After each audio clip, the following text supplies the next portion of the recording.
Magandang tanghali mga boss. Nandito na naman tayo sa X15. Meron tayong i-reveal na para malaman nyo siya kung original yung line na pinalit o local. Okay.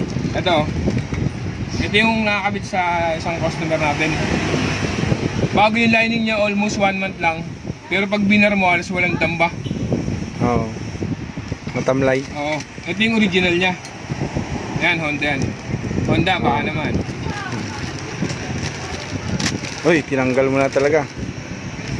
Ayan boss, oh. Anong pinagkaiba ba ng local sa original? Kung mapapansin nyo, ang lalaki ng ano nito, yung pinaka-lining niya. Gap.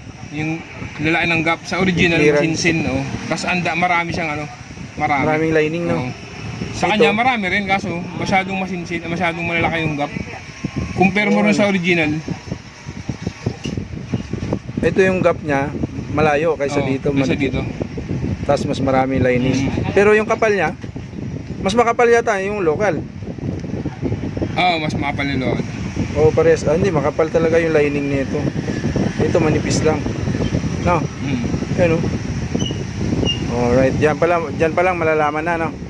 Original, yung local. Okay, okay.